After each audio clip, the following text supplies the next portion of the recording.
الشيطان الرجيم. سورة الفاتحة مكية وآياتها 7.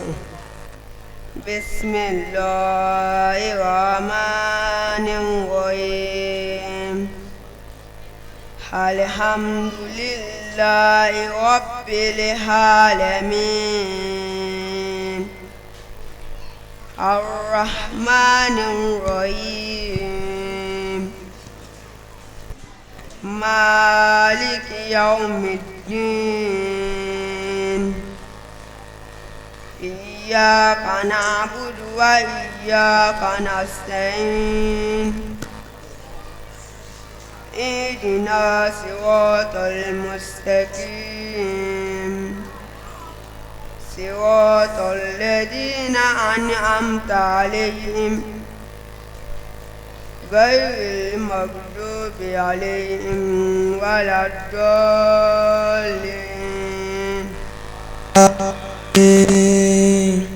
سورة البقرة مدنية وآياتها 6 وثمانون ومئتان.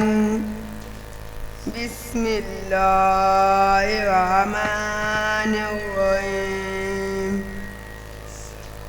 ألف لام ميم.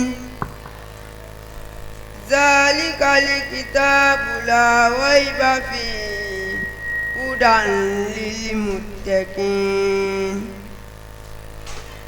الذين يؤمنون بالغيب ويقيمون الصلاة ومما رزقناهم ينفقون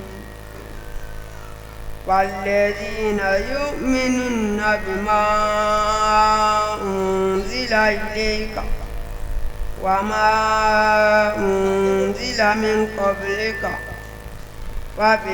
وبالآخرة هم يوقنون أولئك على هدى من ربهم وأولئك هم المفلحون.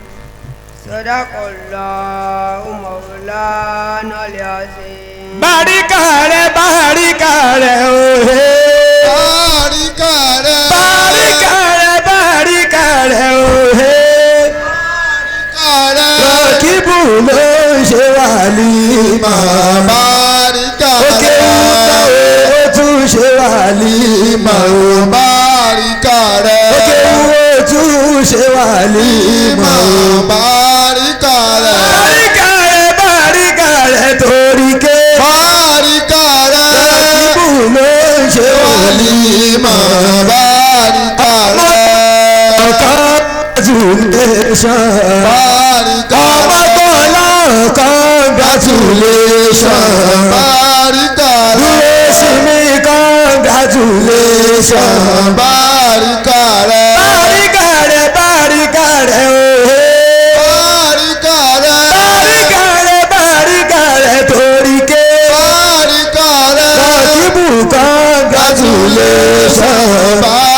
Abudu Rakibu, congratulations. barikare. أعوذ بالله من الشيطان الرجيم. سورة الفاتحة مكية وآياتها 7. بسم الله الرحمن الرحيم.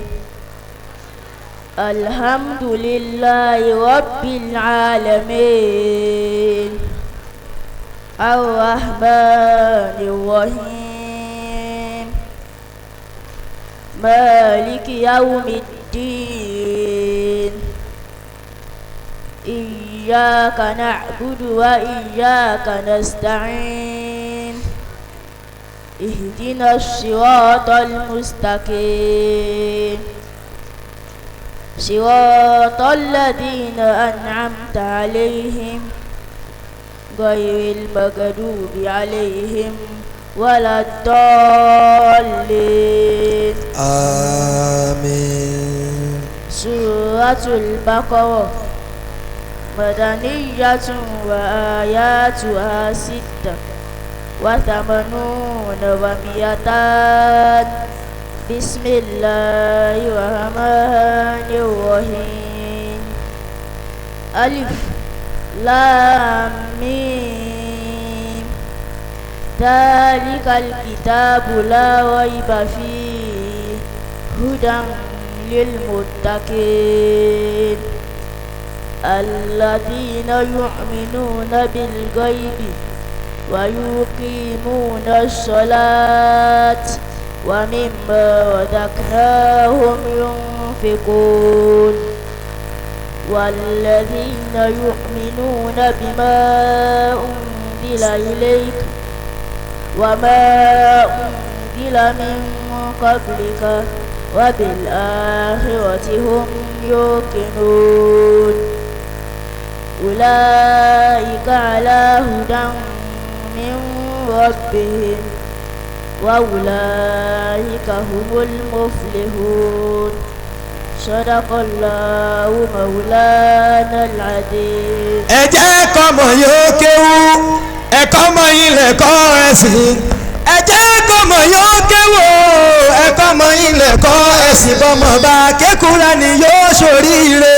ẹ jẹ́ kọ́mọ yóò kéwú kó kéwú ẹ̀kọ́ mọ ilẹ̀ kọ́ ẹ̀sìn. ẹ jẹ́ kọ́mọ yóò kéwú ẹ̀kọ́ mọ ilẹ̀ kọ́ ẹ̀sìn. bọ́mọ bá kékúra ni yóò ṣoríire. bọ́mọ bá kékúra ni yóò ṣoríire. bọ́mọ bá kékúra ni yóò ṣoríire. kékúra ni yóò ṣoríire. bọ́mọ bá kékúra ni yóò ṣoríire.